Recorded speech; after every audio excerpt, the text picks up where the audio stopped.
Oui, en fait, ces indépendances ont été de fausses indépendances qu'il a fallu accompagner, et avec évidemment des élites africaines aussi qui ont accepté de participer à ce système, d'où la définition que vous avez donnée de la France-Afrique tout à l'heure. Et ce système continue aujourd'hui. On peut penser à l'arme monétaire, on peut penser aux coopérations militaires très proches auprès des chefs d'État france-africains.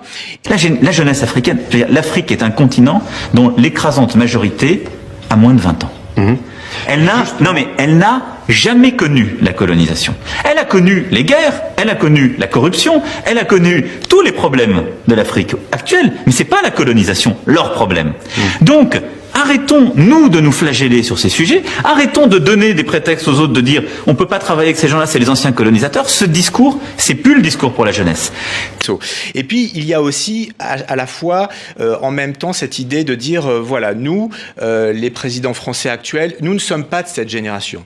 Nous ne sommes pas de la génération de la colonisation, de la décolonisation. On n'est pas dans le système Foccart. Or, voilà, en il y a fait, cet homme-là, ce n'est pas une question de génération, c'est une question de système. C'est ce qu'on montre dans le livre. La France-Afrique, c'est un système qui a une grande capacité de se transformer. Donc, les hommes passent, le système demeure. Oui, la France-Afrique a souvent été réduite à son aspect, je dirais, le plus crapuleux.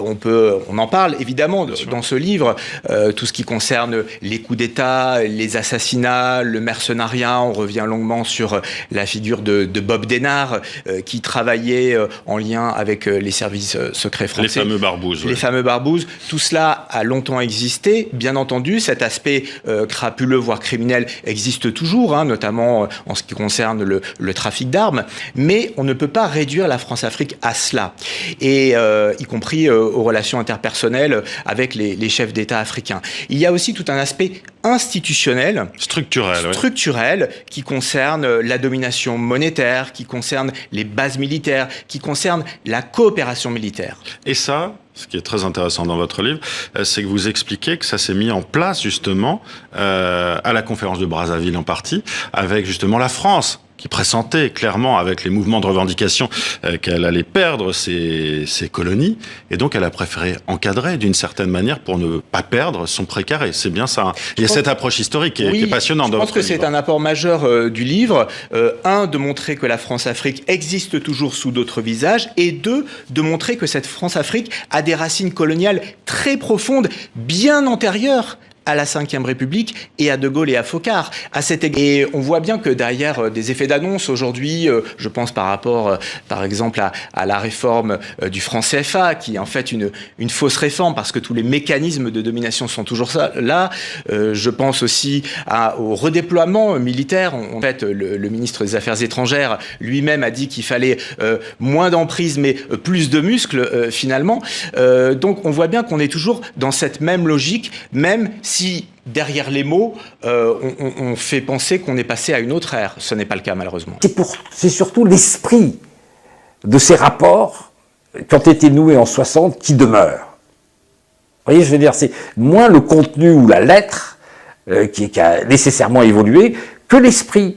Que la France ferme des bases et n'en garde que 2 à Dakar ou à Libreville, ne change rien à l'idée que l'armée française doit être toujours présente, et pour pouvoir, officiellement, le discours officiel, c'est de dire d'assurer la protection des nationaux français en Afrique, parce qu'il y en a beaucoup, et des étrangers, ils disent, pour permettre de donner le change, pour donner le change précisément.